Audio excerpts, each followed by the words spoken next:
Hello, welcome to Civilization Jihad Awareness, the show where we put a little bit of light on all that Islamic misinformation.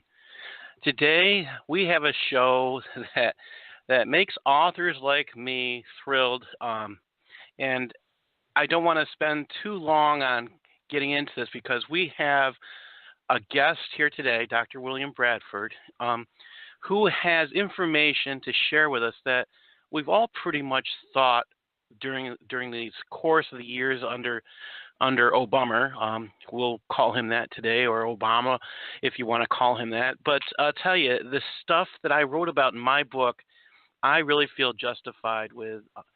And it's kind of nice feeling to feel justified when you're an author.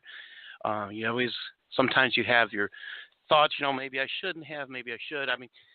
But what I wrote about is actual factual stuff that everybody can see.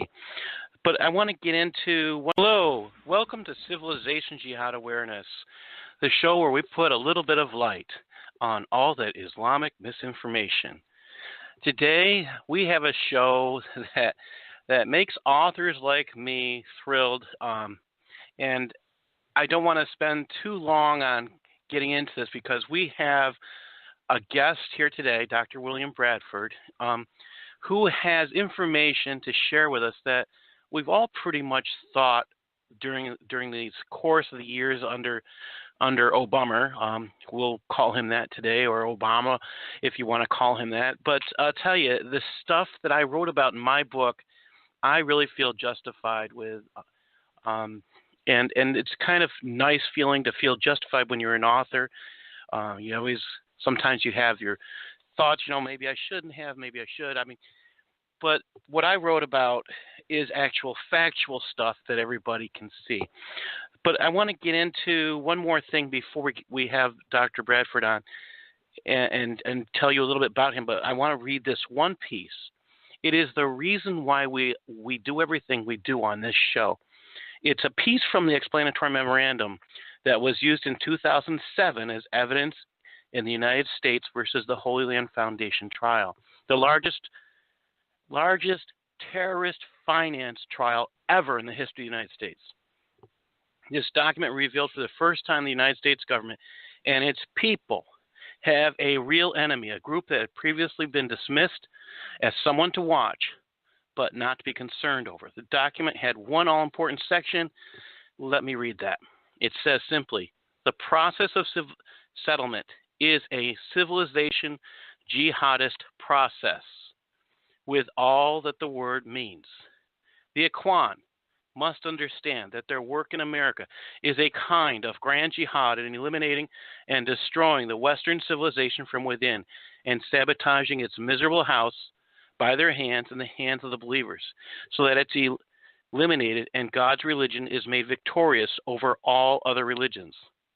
Without this level of understanding, we are not up to this challenge and have not prepared ourselves for jihad yet. It is a Muslim's destiny to perform jihad and work wherever he is and wherever he lands until the final hour comes. And there is no escape from that destiny except for those who choose to slack. But would the slackers and the mujahideen be equal? Now, the mujahideen are the warriors that fight jihad. And then on people who get an equal benefit are those who finance jihad. That's in Sharia. So let's think about this. Where are those people today? Are they here? Are they in your government? In my book, I revealed those people who were working under Obama. I revealed several of their names. And I'm not going to go through that list. I say if you want to pick up my book now, do not order it on Amazon. I will tell you, call me, write to me. My publisher, Tate, is going under. Thank you, God. But so if you want a copy of my book at this point, you're going to have to write to me, Paul Sutliff, or you can link to me in the room. I'll give you everybody my email where you can simply just write to me there to get a copy. I do charge.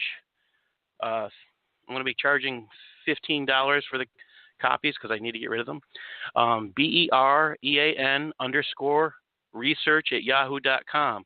I am in the process of publishing the book, changing the title, and it'll go a little bit wider. I'm looking for change and truth, and that's what we're going to be talking about today, truth and change. So let me get into introducing Dr. William Bradford.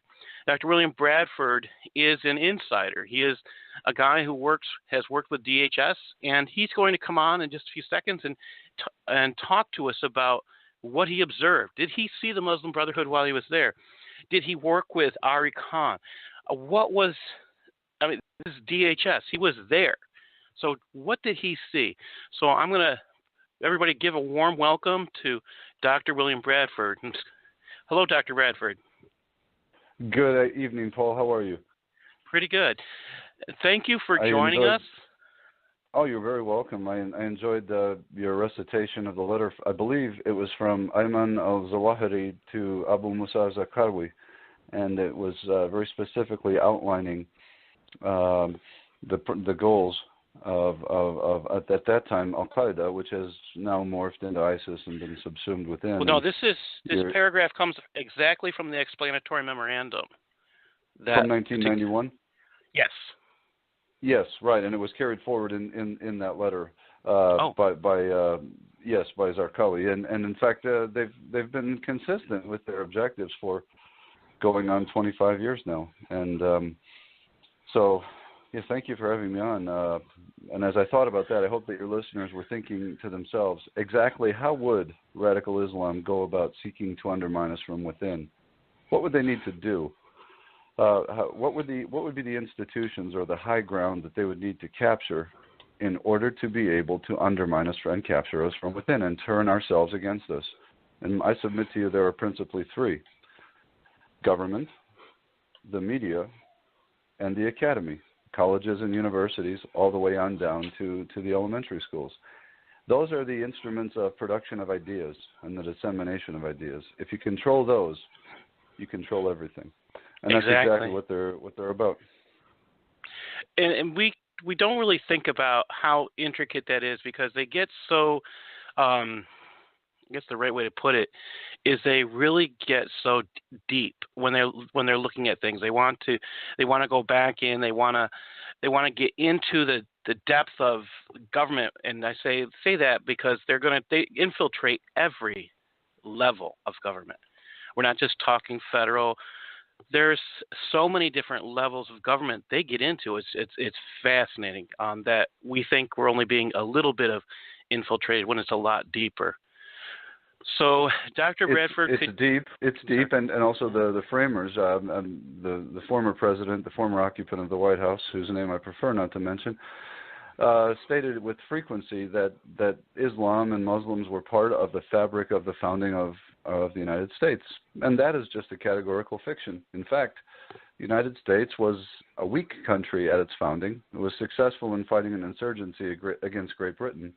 But nonetheless, its commerce was raided by the Barbary pirates of North Africa, an Islamic group, Islamic states, principalities in the Mediterranean. They were not part of the founding of the country. In fact, they were our earliest enemies, and part of the reason why we had to develop military power, not just to control our destiny against the powers of Europe, but also against Islam. Islam was categorically not part of the ideas that motivated the framers. In fact, Alexis de Tocqueville, an intellectual who visited the U.S. in the 30 or 40 years after our founding, noted that nothing could be more inimical to the betterment or the happiness of mankind than the application of Islamic principles. Now, whether or not that's true completely in every respect is potentially an open question. Certainly, radical Islam is antithetical to our existence, and that's just a fact. Well, let's get into this. I think we should begin by talking about clearances and how they're granted. So, Dr. Bradford, can you talk to us about how do people get a clearance to get into position into DHS? Don't you have to have some kind of security clearance to work in these positions? You do. Normally, clearances are based upon two things: a need to know, and then special access that has to be granted. So, somebody needs to be vetted, and they need to have a position for which they're submitted or for which they've been nominated, or that they've applied for, and the government then initiates a series of background checks, and they can be as extensive as 5, 7, 10, 15 years in some cases, depending on certain access programs. They can go all the way back to a person's childhood. I've had an TS-SCI, which is Secure Classified Compartmented Information, SCI, since, well, more than 25 years. In the process of doing that, they went back and ensured that, in fact, I did have teachers in elementary school who recalled me, that I was, in fact, an American citizen. And then they went all the way forward to every place where I'd ever lived and checked to see if I had a criminal record and character references. They checked with every job I'd ever had to determine whether or not I'd been a good employee. And they evaluate you on the basis of 13 different categories. The typical ones that cause people issues are foreign influence, foreign contacts, criminal conduct, drug use, a series of other things, financial issues. The key is whether someone might be subject to being blackmailed or somehow influenced, or have a loyalty which is other than the United States. So if somebody has affiliations to a worldwide ideology, previously it was communism, now it ought to be or should be radical Islam is the great existential ideological threat we face. It's part of the job of the investigators and then the adjudicators to determine whether that individual is loyal and can be trusted and will comport themselves in a way that doesn't expose themselves to blackmail and makes them unlikely to reveal classified information. That's how the process goes. The DHS being a national security agency, most people require anywhere from secret to top secret with secure compartmented information, and even special access programs involving weapons. The National Protection Directorate involves nuclear facilities, and so it's serious business. And normally those clearance processes can take anywhere from a month to get an interim secret to a year and a half to get a top secret SCI. Now, I was talking with Dr. Bradford yesterday, and I was talking with him about, the first book I wrote, I talk about clearances and how kids should be careful if you're taking a class from a guy who's actually part of the Muslim Brotherhood and is teaching a class in your local college. You should be concerned because in your future you may need his national security clearance, some kind of security clearance, and you won't be able to get it because this man may end up being arrested as part of a terror group, which is what I consider the Muslim Brotherhood, part of a terrorist group. It is declared a terrorist group by the United Arab Emirates, by Egypt, I believe by Dubai? Is it Dubai? I can never say that name. Dubai is one of the Emirates of the UAE. Yes. It is most certainly considered a terrorist group by a number, the government of Egypt, of course, who fortunately had a successful coup to oust Morsi and then bring in the al-Sisi government. But yes, foreign contacts and associations are a big issue. When I was an intel officer, I used to have a stack of foreign national contact forms. And any time I met somebody who was either a significant foreign national or might be a member of a foreign intelligence service or with whom I might have frequent contacts, I actually had to fill out one of those forms and give it to the security officer attached to my unit, simply because I needed to make a demonstration that I was not affiliated with that individual, that I hadn't been compromised. It was for my own protection and for the U.S. counterintelligence people to actually ascertain whether I was in the process of being approached to be recruited to work for a foreign government. So, yes, your associations are a very, very important thing. So, do appointees get a free pass? I mean, if you get in and you're a secretary, do you free pass, or can you give someone a free pass if you are a secretary? So let's take a look at Huma Abedin. I mean, I really don't see how she could have got a security clearance to guard a paper bag, much less the past POTUS, because we don't even know where he was born. But let's go one better. I am an agnostic on whether the previous president was born in the United States, because I simply don't know. He's never produced an actual birth certificate. He may well be an American citizen, may have been born in the United States, but the document that was posted up online is not a real birth certificate. It's a PDF file in multiple layers, and we have no idea. Because he was not forthcoming, part of the thing that you have to do is, get this, you have to give over the actual copy of your birth certificate to even initiate the process of getting a clearance, even at a relatively low level. So the fact that he did not make available a birth certificate should have been disqualifying, at least for the process of standing for election. He should have been called to the carpet on that and wasn't. But right, sealing of all the records, transcripts, university attendance, all that's part of the process of clearance investigation and adjudication. We didn't have that information about the president. So the fact is, the judgment of the American people and what is supposed to be the fourth estate in their vetting is supposed to stand in for that process in terms of the highest elected officials.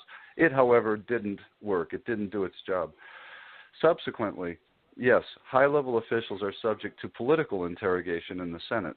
You're seeing it now. There have been very few members of the president's cabinet confirmed, not because there is anything in their backgrounds which suggests that they might be disloyal to the United States or not be able to handle classified information, but rather because they're not the politically acceptable choices for those particular departments. Now, as to high-level persons in the National Security Council, in the last administration, there was an individual whom the FBI initially determined should not have a clearance, and yet pressure was brought by the White House to ensure that a clearance was granted. That is not something from which any administration would be proof. I think it's possible that certain individuals who might have otherwise some difficulty, if they're well-positioned and well-politically connected, may get some help on that score. But the average person, up to and including the deputy assistant secretaries and the vast majority of the federal government, including all of the career civil servants, will not get a break. They will have to meet the guidelines for a security clearance or not get one. But yes, there is political favor granted. It's kind of surprising. I mean, when we think about what it takes to protect our country and the concept of getting a, quote, pass or a favor, and we're supposed to trust them to make us safe, that's kind of sad. Can you get into the nitty-gritty, Dr. Bradford? We talked a little bit offline, and you said you saw the influence of the Muslim Brotherhood in DHS. Can you tell us a little about that?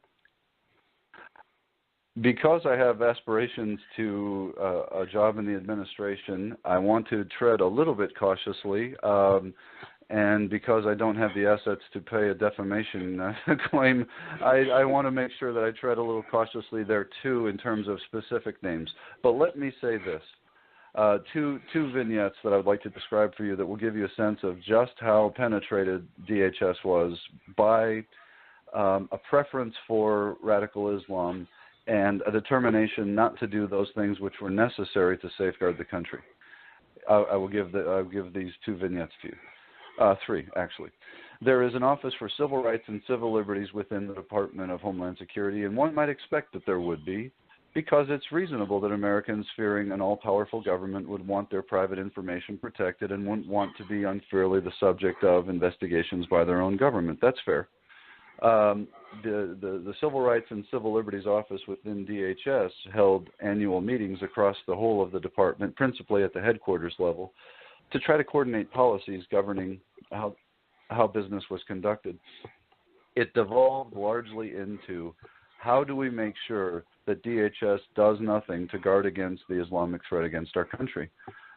When I would attempt to attend meetings as a representative of my unit within DHS, the Office of Policy, I was told, no, I wouldn't be allowed to attend those meetings. Never mind that I speak Arabic, never mind that I have a master's in Middle East studies and a PhD with a field in comparative politics of the Middle East, and am fairly versed in the threat and in an intelligence officer. Never mind that. I wasn't allowed to go, and it's because it was understood that I'd been appointed by a political appointee from the previous administration, a holdover. But it gets worse. There were two other instances. If you'll recall, 7 Christmases ago, the underwear bomber attempted to blow up an airplane and was apprehended, and it was discovered that he had not been properly vetted, I believe, in a European capital in attempting to fly into North America. Well, in a meeting called when the chief of that office told everybody we're going to be pulling 18 to 20-hour days. Some of you may even need to bring a cot here. You won't be sleeping anywhere else. We're going to do this 24/7 until we get a solution. I looked into some old files from the Bush administration and Secretary Ridge and discovered that, you know what? We'd been attempting to modify the Israeli model of human interrogation, in other words, to have actual human intelligence analysts, interrogators and analysts, interview passengers as they board aircraft on their way into the country, probably largely co-located with our allies overseas, who would then perform behavioral subject interviews and look for the indicators that individuals in the target group, which is mostly Islamic men between the ages of 16 and 25 to 45, somewhere in that area. I said, why don't we consider reviving this program and applying it to the problem? I got a death stare that lasted 7, 8, 9, 10 seconds, and I instantly felt like I was a turd in the Christmas punch bowl. And it became very clear to me that my days were going to be numbered. So I started looking for another job quickly. But before I could, the next thing happened, which was this. 6 United Arab Emirates Air Force officers who were responsible for air defense, in other words, protecting against incoming missiles that might be fired from Iran against the UAE and our other Gulf cooperation countries, such as Saudi Arabia, Qatar, Bahrain, allies of ours that are part of the anti-Iran coalition, were on a plane under official DOD escort, Department of Defense escort. A 4-star American general was flying with them. Everyone was in uniform. They were on their way to Hawaii, and they were speaking Arabic, which, of course, people from the United Arab Emirates are wont to do. The pilot ordered everyone off the airport, off the airplane, a civilian pilot. I can't recall the airline, and it's just as well. The 4-star general said, "Are you crazy? These are official guests of the U.S. government. We're on our way to Hawaii and an air defense conference." Pilot said, "No, they're not flying on my airplane." The 4-star general called the Pentagon and spoke directly to either the chairman of the Joint Chiefs or the Secretary of Defense or both, and they would not back up the 4-star attaché, the liaison, who was accompanying the UAE officers. They would not back him up. They would not allow these pilots to fly on for their very important air defense training. In other words, the administration had as a greater priority protecting the interests of Iran, an avowed enemy of our country, than in making sure that officers of an allied nation that were part of an official U.S. military delegation learned something that would help coordinate with us to protect those countries and the U.S. against the threat from Iran. These things convinced me that the administration and DHS were entirely in the pocket of radical Islam in Iran. One last thing, and I'll illustrate. I tried to intervene. The ambassador of the UAE had written a letter to the Secretary of State and the Secretary of DHS saying, "Would you please meet with me so that we can talk about this?" All he really wanted was an apology and to make sure that it never happened. The United States government, through the Transportation Secretary and the administrator, the TSA administrator, sent a form letter, such as someone might get if they had 3 martinis and were a little bit coarse with flight attendants and were removed from an aircraft. I said, "This is outrageous. This is a diplomatic relation, an ally in our anti-Iran deterrent coalition. You've absolutely got to schedule a meeting." And I was once again upbraided and told that I was being a fly in the ointment. So I am quite confident that it was personnel within DHS, but with a direct pipeline to the White House that drove all of these policies. It's kind of scary when you think about how this kind of influence, this kind of push to protect our enemies was within the seat, a seat of the power in DHS. Well, DHS, their job is to protect us, and this very move, and even with DOD, their move is not for protecting us or allies. It's opposing them. And I thank God we have a new president. We were going to get one regardless if we got Hillary evil or or Trump. But I'm thankful we have who we do. It's kind of scary. Just that, the whole concept we pretty much knew this, guys. We pretty much knew that DHS had been infiltrated. DOD, we've had the Admiral talk about, Admiral Ace Lyons talk about how all the alphabet soup has been infiltrated. I'm just going to ask you one more question. We talk about influence into an administration. How long does it take to put in the second tier, or let's say to clean out your past appointees? Is it like are let's say with Trump, will all of his people be in post like what right after the secretary? Will everybody be in their positions? It depends on the agency. So the highest priority is going to be given to the National Security Council and to the other agencies that are within the office of the president or that are direct presidential appointees, and within the White House. That can happen fairly quickly, but you've got to understand that there are some impediments. One is the clearance process. Even if I decide on day one that I want somebody who's never before held a clearance, to get them there could take anywhere from 30 days at a minimum to as much as, in theory, a year. But I don't think it will take that long because I think most of the people chosen for National Security Council will be prior service or already have clearances of one kind or another. In the other agencies, though, there's a big problem. So what happens is the Democrats in the Senate are doing their best to stall as much as possible because they know they're playing for time. Even if you get an agency head, that agency head still needs to choose an undersecretary or a series of undersecretaries, and then assistant secretaries, and then deputy assistant secretaries, and then senior executive service employees below that. So we're talking about 4 and 5 waves. Each of those is a process that takes additional time. So in practice, you might not have all of your Obama appointees out. In theory, it could go as long as November or December of this year. It could go that long. And meanwhile, there may be individuals, and I know this is under investigation by the White House and the Office of Personnel Management, whether individuals who were prior political appointees have been converted into civil service employees with, in theory, lifetime tenure, or at least until mandatory retirement age. In other words, you won't truly have the Trump administration in place until perhaps a year from Election Day. And that is part of the problem of the system. With such a long transition time between election and inauguration, you would hope that more could be done. Part of the sclerosis is the background check system, but part of it is the constitutional process of advice and consent, but which has been very much politicized. And other parts of it just have to do with the movement of large bureaucratic ships. They don't move quickly. So all of these things contribute to a delay. That's important for everybody to think about. So when we hear things, and I'm guilty for complaining about the speaker that was at the national prayer thing that Trump attended, and I have since learned that it was planned. It was not planned by Trump or his people. So it's I complained. I even tweeted Trump and I said this is wrong.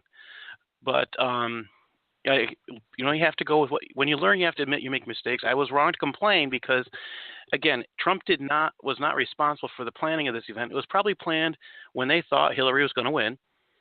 And this whole concept of what's happening, again, we talk about protecting our people, and it's going to take a year, at least a year, to clean up what we can do. To me, that's a huge concern. Let me add to that, if I may, because it's important to adumbrate my answer so that you get a full understanding of this. It's even worse than that. Somebody whose name I won't mention, a mentor of mine, was in government for much of the Carter, as well then the Reagan, and then the Bush the Elder years. What he told me was that during the Carter years, people, especially in the Department of Defense, hating every second of the Carter administration, would do everything they could to what they call slow roll every policy directive, every executive order, every administrative regulation change.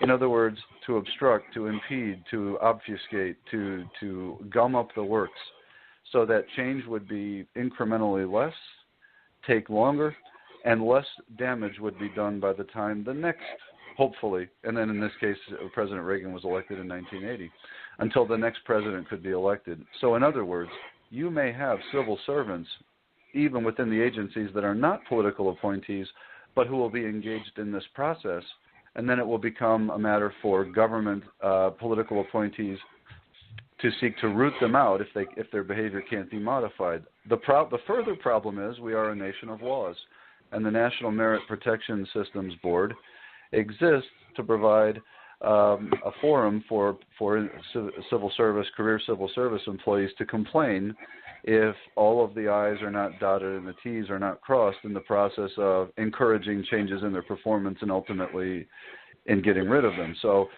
it could take even longer to really socialize the career civil service. It's not just a matter of the political appointees.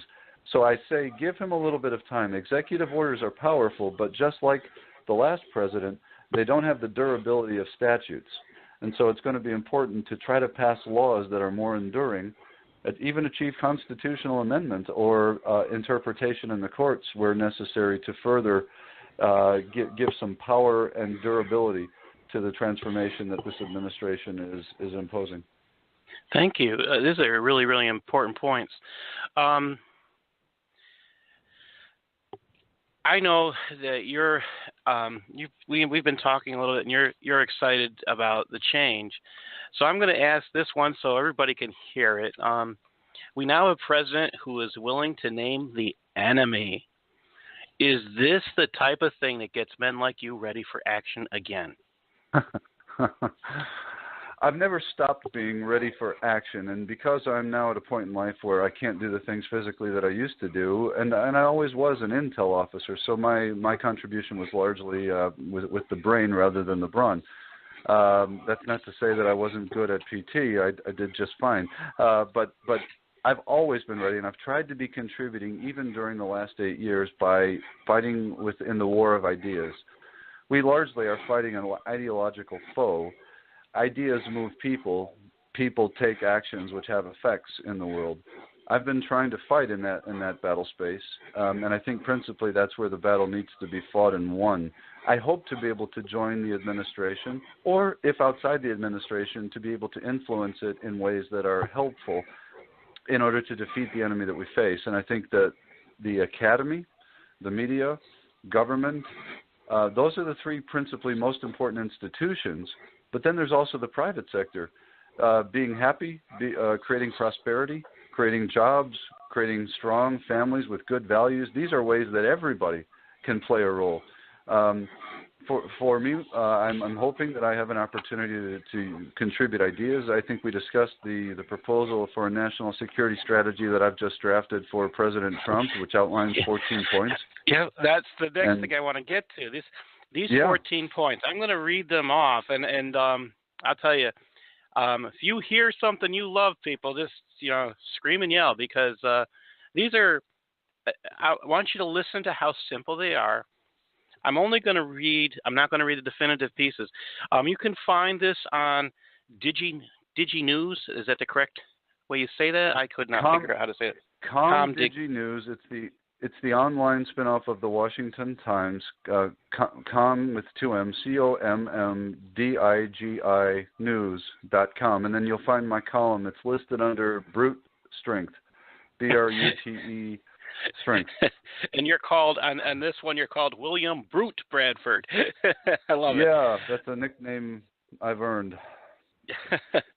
So let's hear these 14 points now. Just for those people who are not historians, the last time we had 14 points was Wilson, and this was at the end of World War I when he proposed 14 points to solve things. And part of that, the League of Nations was created, and the United States decided not to join. Historically, I'm not sure if that would have solved anything and stopped World War II if we'd gotten in, but I do think a lot of his other points had value. So let's hear the 14 points Dr. Bradford proposes for Trump. Number 1, define our vital interests. And he explains that. He says, this is just, I'm going to read this real piece here.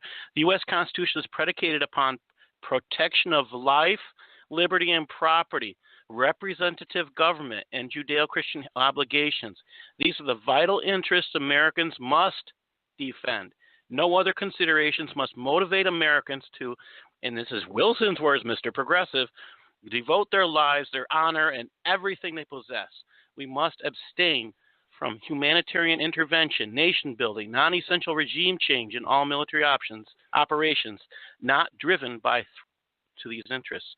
Point number 2, restore the concept of the enemy. Thank you. This is, if we don't have that, according to Sun Tzu, we lose. Point number 3, acknowledge we are at war. Hey, they declared war on us. Let's acknowledge it. Number 4, secure the border. What do we say? It's been said over and over again. A nation that does not protect its borders is not a nation at all.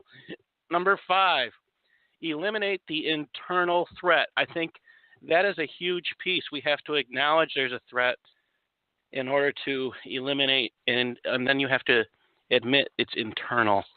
Number 6, wow. Craft layered defenses. Could you comment on that before I go on? Sure. Do you want me to roll back to the internal threat or No. Just layered defenses? Layered defenses. That's to be a little bit more difficult to understand. In World War II, we developed the carrier battle group strategy or doctrine of how we would employ carrier aircraft power. And the aircraft, the carrier, that was everything. All the other vessels existed to protect that carrier because only the carrier could project offensive power to take the battle to the enemy. And so everything was built around concentric circles. The destroyers were outside on a perimeter, the cruisers, the frigates, they were there. The submarines were even further out to provide a clandestine source of early warning about enemy ships and intentions, and a standoff defense. We need to do the same thing with our country. We will do anything and everything to protect our country. With respect to allies, there's something like the destroyers or the cruisers. They collaborate and participate in our defense, and they probably conceive us in the same way. But we can't consider an attack on Estonia or Latvia the equivalent of an attack on the United States, and that's the whole premise of the NATO doctrine.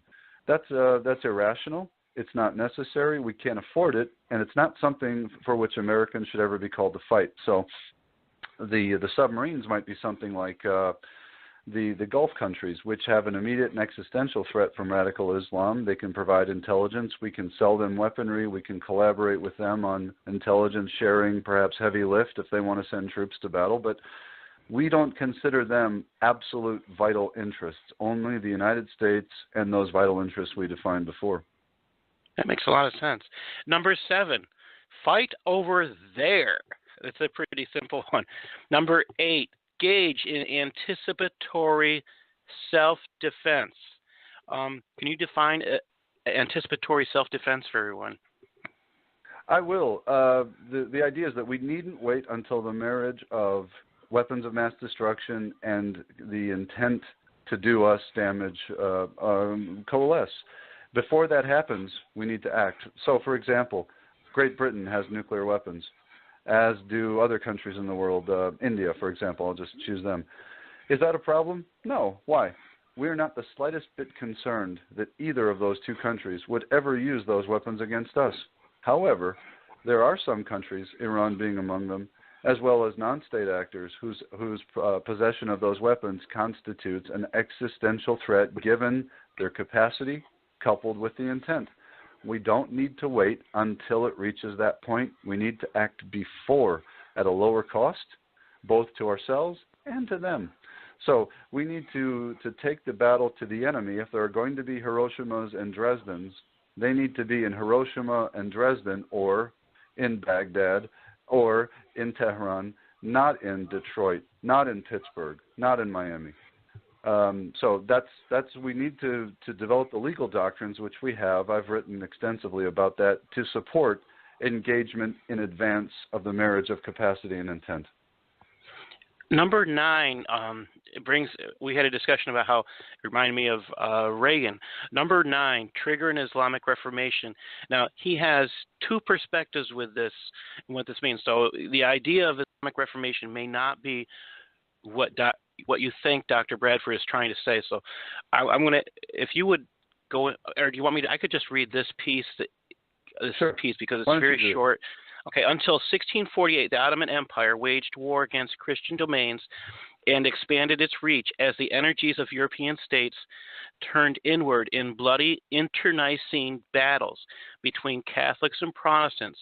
With the Peace of Westphalia, the West ended religious wars with Christendom and grew more powerful at Islam's expense.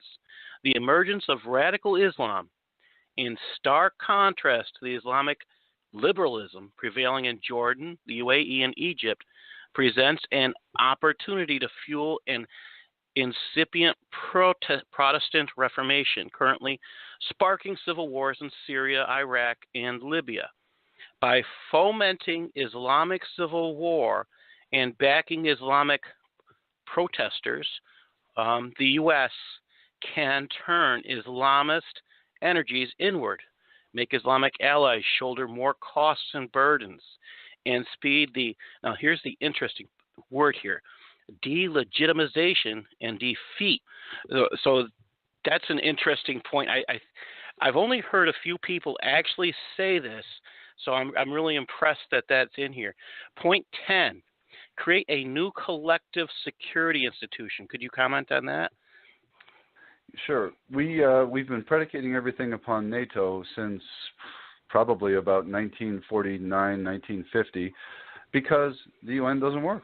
It's broken. In fact, I have seen, I don't know if it's actually real, but I've seen draft legislation to end U.S. participation in the United Nations. It's been drafted and dropped in the hopper. Whether it's real or not, I don't know. So, but it would 2 years after passage of the bill, the U.S. would withdraw from the United Nations. Why? It doesn't work. It stands by when genocide is committed. It's an anti-Semitic body. It's paid for by U.S. taxpayers so that international elites can hobnob on the Hudson. We don't need it. NATO doesn't work either because it was created for a threat that no longer exists. We don't face a communist enemy, and we don't need to be doing anything that makes Russia the number one radical Islam killer in the world today. We don't need to threaten them, or we wouldn't take kindly to other countries putting troops or building alliances with Mexico and Costa Rica and Cuba and other countries in our backyard. So why not find those countries that actually share a common conception of the threat and are willing to fight it? Some of those would be Russia, Israel, members of the Gulf, the GCC, Japan, South Korea, Australia, Poland, Croatia. There are others. Let's join with those who really want to fight, who really can fight, and craft the rules and craft the burden-sharing concept and the doctrines that will allow us to fight. Let's make a new collective security organization. NATO doesn't work. It's broken. And this is what Trump, he's been talking about this for months. I mean, even before he did win the election, he was talking about some of the issues with NATO. I find this fascinating. So I think it's one of the genius ideas you've put in here. Number 11, use economic force where possible. Now, if you think about one of the things Trump has talked about is making the United States energy dependent. That will be a huge economic force on Islamic predominant terror or related countries. Wage total war if and when necessary. Oh, I think you love General Mattis. Or we have to say Secretary Mattis now. Secretary Mattis, and this is an uncontroversial proposition circa 1941, the notion that we would use unbelievable and overwhelming force and direct that against enemy nations was uncontroversial then, but is now, largely because the law of war and members of the Law of War Academy and law schools have come together to try to create rule sets which would cripple and completely handicap us in our ability to fight. They call things that others would call coercive interrogation. They call it torture. they call methods and means disproportionate and therefore war crimes. Well, no, I say they're necessary tools to defeat an existential foe that wants to enslave and destroy us and eradicate our way of life. We have to defend our civilization. We need to use as much force as is necessary to do so. That ought to be non-controversial, but apparently it is. Can you tell them the name of your article in the National Security Law Journal that's on this very topic? That I'm still overwhelmed with that. That is an incredible piece of work. Can you tell them people where to find that? Sure. That's on my website. If you look at williamcbradford.com, the title of the article is Trahison des Professeurs, Treason of the Professors. It is a takeoff on an article or a book that was written by Julian Benda in the 1920s, lamenting the fact that European intellectuals were undermining the defense of those Western nations which were seeking to protect themselves, or should be seeking to protect themselves against the rise of Prussian militarism. And what I'm saying is that it's the intellectuals in our country, especially in the legal academy, that are doing that work, whether wittingly or not, on behalf of radical Islam. And so it's an extended discourse on what they're doing and why, and what we need to do to stop it. So williamcbradford.com is my website. Okay. Explain why we fight. That's something we keep saying over and over again. You got to explain why you fight. People need to hear it. Decide to win.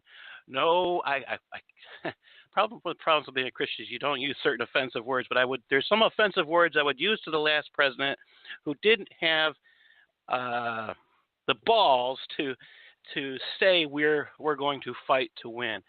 Gotti Edelman.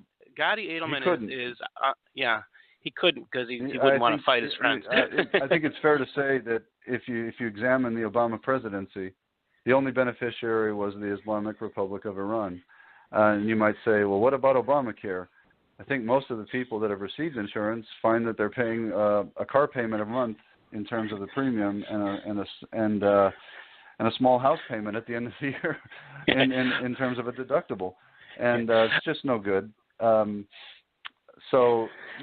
Deciding to win, Americans have started awarding participation trophies in Little League and in other ventures. Participation doesn't get it done here.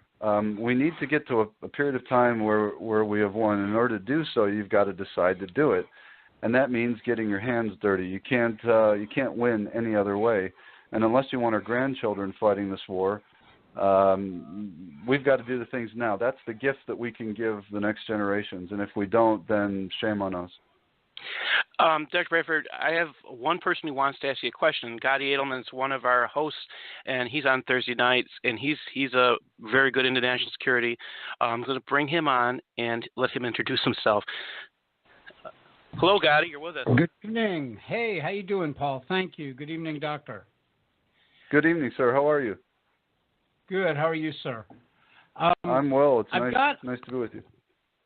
The last thing you said is actually a good segue to the question I had. I was driving home from work, and unfortunately it had to wait until I got home and got to my computer to call in. But you made a statement where you used the terminology radical Islam, and I'm glad that that's being used. However, I have a problem with the term radical Islam, and I wanted to ask you a question about it.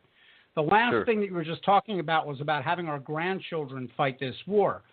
And I often say, and it's a pet peeve of mine on my own show and in my articles and in my lectures, there is no such thing as radical Islam because that phrase was coined by CAIR, the Council on American Islamic Relations, because in English, if you have something radical, thereby you must have something that's moderate.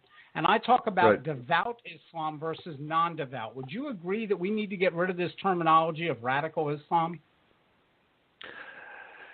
Yes, and the reason that I've contradistinguished the terms is simply this: I want to not be accused of being an enemy of all Islam or an Islamophobe. I have been anyways. It's not that it can't be avoided when there are those who seek to brand that way.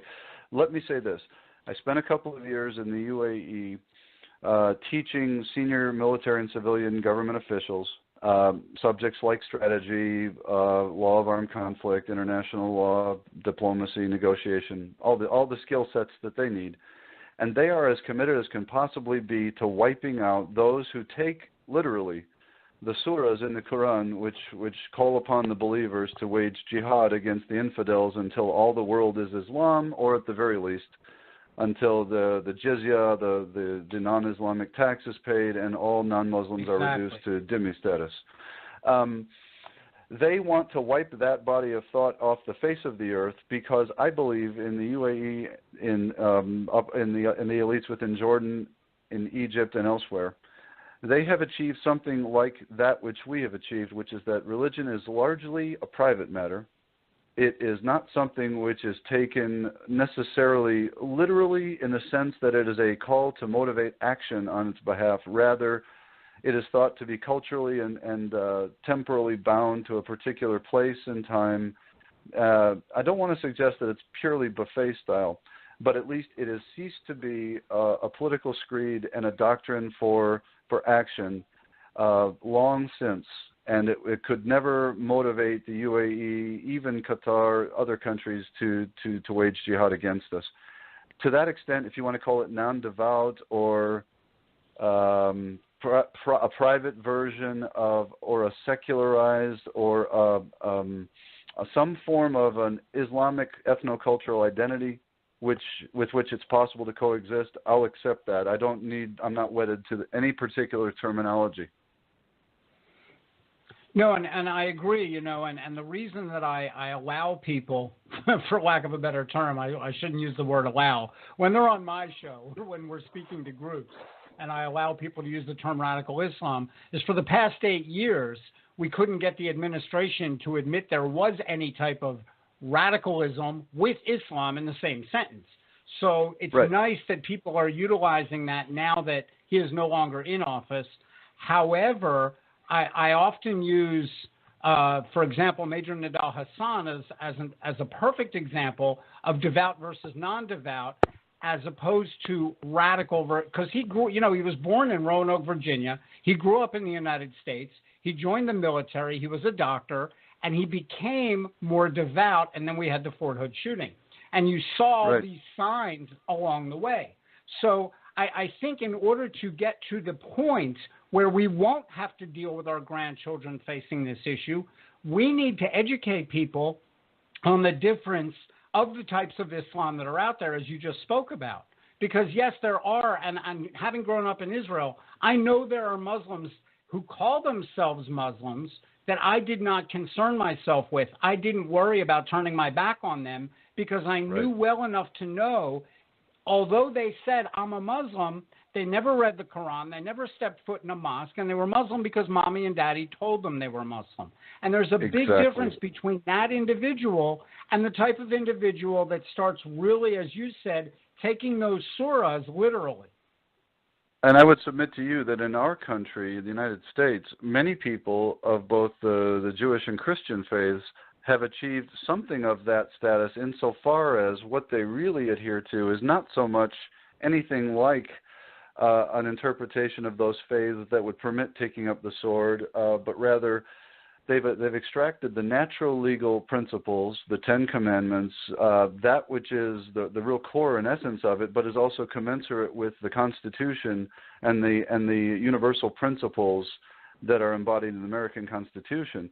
And so we largely in the West have gotten to that point within the last several hundred years, at least 200 years, if not more.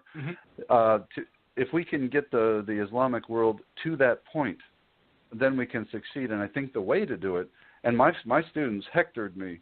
There's a nice anachronistic but appropriate reference to the Trojan War. They hectored me at every occasion, 3 or 4 times per class. When is the U.S. going to get a president serious about the Muslim Brotherhood and Daesh, which is what they call ISIS? Yes. When is it going to happen? When is it going to get serious? And I would tell them, I wish it were today. I'm sorry. I felt ashamed to be an American because I couldn't be proud of what our country was not doing in this case. And they are eager to win this war and achieve that status and that perpetual peace of sorts. And I hope it comes. We could do this in I think 20 to 25 years, but it will only happen if we impress upon adherents to devout Islam, as you describe it, either change their hearts and minds or, better yet, shatter them entirely. Right. Because otherwise, I mean, they talk about the ideology. You know, when Trump talks about eradicating ISIS, you are not able to eradicate an ideology. And we need to get people to understand the differences, you know, be it, like I said, the different sects of Islam or the types of Islam that are out there, or you could call it the ideologies of Islam, because you're not going to get rid of, you can't eradicate what someone's belief system is unless you kill them. Now, exactly. Trump means we're going to kill them all, which I don't think is where he's going, and I don't think that's what he means. And it's nice talking points to say we're going to eradicate ISIS. But I think people, I always say it's a numbers game, and I'm glad you've allowed me to chew your ear off. And Paul, I'm sorry I've taken so long on the show. No, please, please, if you can, if we could. Yeah, go ahead. If we could keep going, I'd like to, because what I'd like to say is, so on my shelf, I have a copy of Mein Kampf, not because I'm an adherent to that, quite the opposite. I want to understand that which was able to motivate so many people to undertake a project of catastrophic devastation. Thank God, Nazism is almost solely confined to a book on a shelf and scattered little pockets of skinheads the world over that don't actually rise to the level of an existential threat. If we can get devout Islam to that point, we'll have won. Exactly. It's a numbers game where we need to get more people to understand it. That's the point I was getting at. Because once we have enough people that understand it, enough people will be able to go out there and educate others on that understanding. And eventually, Islam is going to pack up and leave because they'll realize we can't win here. You're right. And the way we had to do it against Nazism is we had to put burly men on the ground, go into those capitals, kill everything on the way into those capitals, grab the leaders, try them, and kill them all, and then occupy them, outlaw that ideology, and stay there long enough until it was ingrained into the consciousness of the people that was never to be tolerated again. We may have to do the same thing. We may have technologies that make it easier now, but either way, we have to reach the same end state. Thank you. Fantastic. Thank you both. Thank you so much for letting me take up the time there, Paul. It was needed. I wanted to say the same things, but we've had the private conversation on the same topic, so I probably was going to do it later. But that's exactly. It's a very important topic, and I'm going to talk about my belief is towards the next step in a few minutes. Thank you for joining us, Dr. Bradford. Thank you, Gotti. I want to say goodbye, Gotti, and thank you, Dr. Bradford. It's been a great honor to have you. I hope you come back and join us soon. And if you're ever able to, when you do take a post, we'll definitely have to have you back. Thank you very much for your time. Thank you, Paul. I appreciate it. Thank you for your time, and thanks to your listeners. Thank you.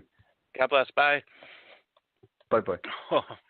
It's an incredible thing to see someone who really is excited, who understands what we really are facing, possibly going into serving the people again, to serve and protect. Now, this may sound like a motto for the police, but if you think about it, it is what our armed forces pretty much do. They're here to protect us. They're here to make our lives safer. So here's one of the things I'm working on, and I have pretty much finished a book, which I intend to somehow get in the hands of almost every social studies teacher that works in this country. I'm working with a few people right now on how do I do that. I'm not a wealthy person, so I can't say I can financially do that. However, I don't want to go into going to debt to do this. However, what I have in this book, it talks about the annihilation of the Jews underneath Muhammad.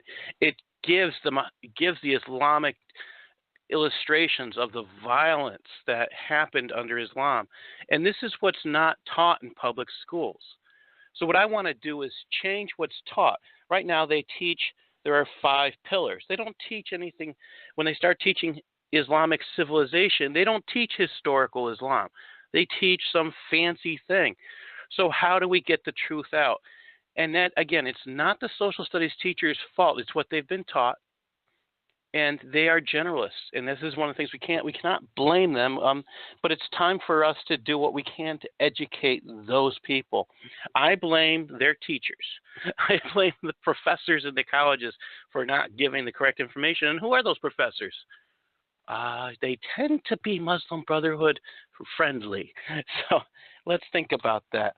There are a few stories I want to get into this week, and I'm kind of surprised with all the truthful 6 stories we've had this week. One of the stories that really, I'll say sick, and I'll start with Obama. Obama, last hours. And this is in the Associated Press. Oh, boy, before I forget, I do not have the happy birthday song. I couldn't find it on Blog Talk Radio, and I would invite Cal, if she could jump in the room in the studio to join me, to play the happy birthday song. My father turns 81 today. Happy birthday. Now, Mary Tyler Moore passed on. She's 80. She's a year younger than my father. So happy birthday, Dad. And tell you, I owe him so much.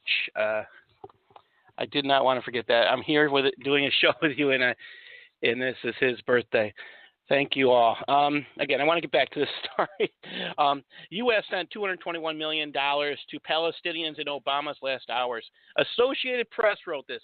You know it's a new day in this country when the Associated Press joins in and starts to do articles about Obama sending Palestinians money. Let me know.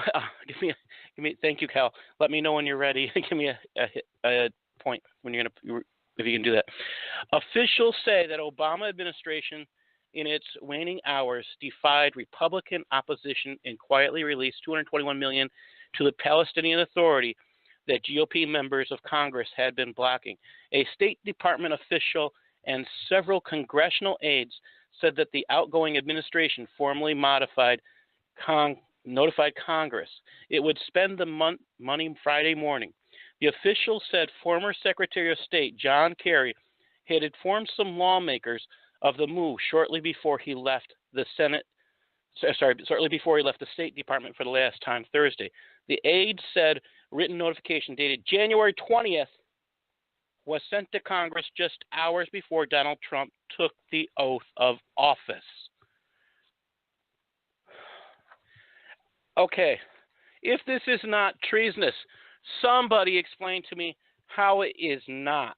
Palestinian Authority is currently working to incorporate Hamas into its leadership. We've identified Hamas as a terrorist entity. If we've done that, sending $221 million to them is financing the enemy. Wait a minute. Is there any way? Well, Trump froze the money. Thank Luchadora. If that's true, I'm happy. This is insane. I consider this an act of treason. Thank you guys. Thanks for the information. I just was disgusted. I caught this January 23rd, and yes, so Lucha and everybody's telling me the transfer was stopped. Thank you. I'm glad it was. I'm amazed. How can you find this? To me, was an act of treason, and those people involved, Lurch and Obama, should be arrested for treason. That's how I feel about it, and it is by definition an act of treason. Okay, let's go on. So there's a couple good articles out there this week. Kind of hard to read all of these couple of these articles that I'm looking at right now, but I do want to point out Steve Emerson's investigative project on terrorism, investigateproject.org. I do suggest that we do this. Go to investigateproject.org and subscribe to their service. They will send you some outstanding, fascinating articles One of them came out this week, the inside story of how John Kerry secretly lobbied to get Kerry removed from UAE's terrorist organization list. I suggest you read this. Again, treasonous Kerry. This is the guy who went around bragging he had 5 Purple Hearts. He really didn't earn any one of them from what we've been told by the people who were on the boat with him. That's pretty sad that he actually had them for paper cuts and things like that. But that's a sad story.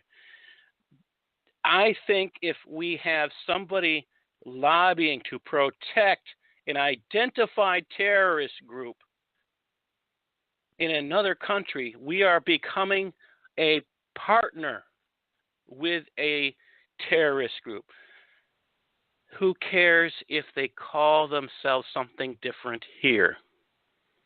CARE is Hamas in America. That's in the federal court system. It's testified to in the federal court system. So what did Lurch do? He put the United States up on a pedestal saying, look, we'll defend the terrorists. It's a scary, scary, scary thing. Please do go and read this article. It is lengthy. It is worth every bit of your time to read this. Daily Caller, and I know this has been covered all week long, and I did want to just mention it. The Women's March organizer met with ex-Hamas operatives, has family ties to the terrorist group, Linda Saussure. This is becoming an interesting story on a couple different fronts. Now, I say this because, again, I work in education, and a lot of people are talking about this Women's March. And in education, you hear this. They're talking about the Women's March, but they don't understand who led it. This is what I talk about with Civilization Jihad. It is the infiltration of colleges, public schools, society, and government. That is the goals. So what have they done? They've infiltrated our society enough to fool the liberals, easily, of course, to say, look, we'll work with you. And they had people putting on hijabs. I'm just flabbergasted that we can't find any liberals with brains enough to identify the difference between someone who will stand with you and someone who's willing to take a hammer and bludgeon you with it.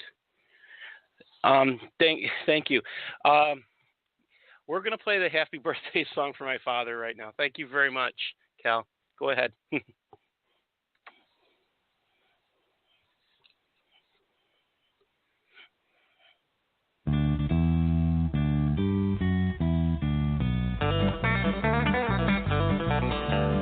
Once a year we celebrate with stupid hats and plastic plates. The fact that you were able to make another trip around the sun.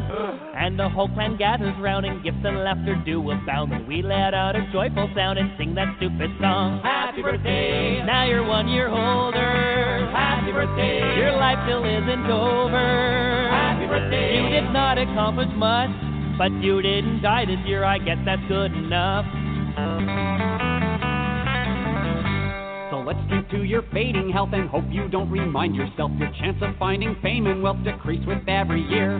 Does it feel like you're doing laps and eating food and taking naps and hoping that someday perhaps your life will hold some cheer? Happy birthday! What have you done that matters? Happy birthday! You're starting to get fatter. Happy birthday! It's downhill from now on. Try not to remind yourself your best years are all gone. If cryogenics were all free, then you could live like Walt Disney and live for all eternity inside a block of ice. But instead your time is set, this is the only life you get. And though it hasn't ended yet, sometimes you wish it might. Happy birthday! You wish you had more money. Happy birthday! Your life's so sad it's funny. Happy birthday! How much more can you take? But your friends are hungry, so just cut the stupid cake. Happy birthday! Happy birthday! Happy birthday, dear Bill, Stanley, Snipper, good. Frank, Gippy, the Dickie, kangaroo, Bob, starts with the weather is nice, you know. Thank you. Thank you. Happy birthday, Dad. Thank you for listening. I know you're out there. It's nice to have be able to share special moments, and I'll say that I don't think he'll forget this one. Oh, God. All right. So consider horrific, and I wish we never, ever had to talk about. But it's truthful, and it's not making the news enough. GatesstoneInstitute.org put out a story on the 24th. Okay, this is yesterday. Yazidi girls sold as sex slaves while women's march against Trump. Okay. January 24th. 2017. This is by Uze Bulut. On January 21st, some women's rights groups organized women's marches in many cities across the United States and around the world. The rallies largely targeted recently inaugurated U.S. President Donald Trump. There were many speakers and participants. One, the actress Ashley Judd, read a poem in Washington, D.C. that asked why tampons are taxed when Viagra and Rogaine are not. As Ms. Judd talked about her devastating tragedy, thousands of Yazidi children and women were being forced into sexual slavery in Iraq and Syria at the hands of the Islamic State and available for purchase at sex slave markets. ISIS attacked, or the Islamic State attacked, the Yazidi homeland of Shingal in Iraq on August 3rd, 2014. More than 9,000 Yazidis were killed, kidnapped, or sexually enslaved. Yazidis are a historically persecuted religious minority in the Middle East. The Islamic State has institutionalized a culture of rape and sex slavery. ISIS, or Islamic State, is waging a literal war against women. It has even published a price list of Yazidi and Christian girls as young as 1 to 9 years of age. Middle East scholar Raymond Ibrahim wrote about one Yazidi girl enslaved when she was 15 years old and endured months of captivity before she managed to escape. Quote from the young lady: I remember a man who looked at least 40 years old coming and taking a 10-year-old girl. When she resisted him, he beat her severely, using stones, and would have opened fire on her if she had not gone with him. Everything against her will. They used to come and buy the girls without a price. I mean, they used to say to tell us, Yazidi girls, you are Sabeya, spoils of war, sex slaves. You are kuffar, infidels. You are to be sold without a price, meaning they had no base value.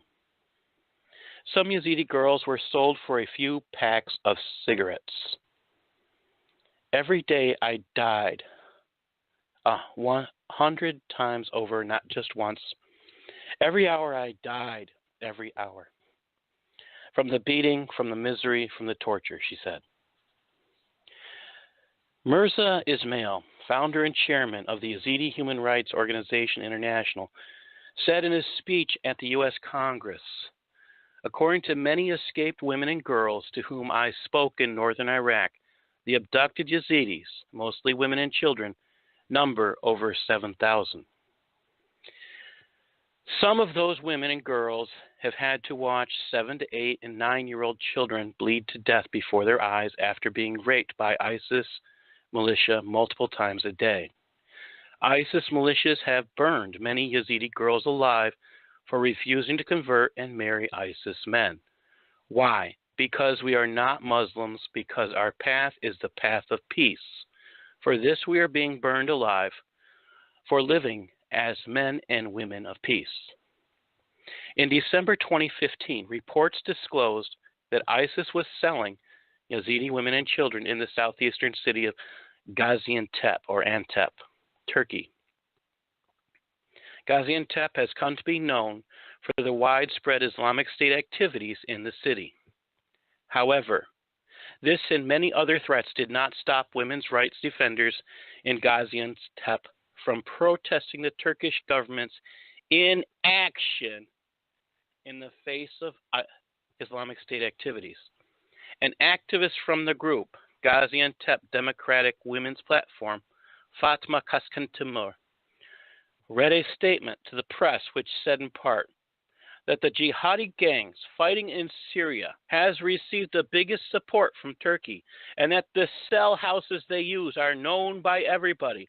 Given what kind of danger this situation creates for those who live in Antep, the uneasiness of people is intensifying every day.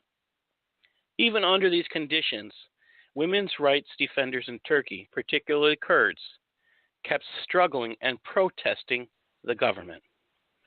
Last year, for example, the Yazidi Women's Assembly commemorated August 3rd as the Day of International Action Against Massacres Against Women and Genocide. Members of the pro-Kurdish People's Democratic Party, HDP, organized protests in many cities across Turkey to condemn the Yazidi genocide and show solidarity with the victims. Safak Ozanli, a former MP from the HDP, said that ISIS still held 3,000 Yazidi women as sex slaves. ISIS sees women in Shingal, Kobane as war booty. The women who remain alive are sold to Arab sheikhs. We, as women, will stand united against the Islamic State and all. Members of the Alevi religious minority also support to the protest in Mersin. Zeynep Kayakavas, a leading Alevi activist, said that the Yazidi women are kidnapped and enslaved as war booty and exposed to systematic sexual assaults. There are a few Americans, too, that are doing their best to help Yazidis, such as Amy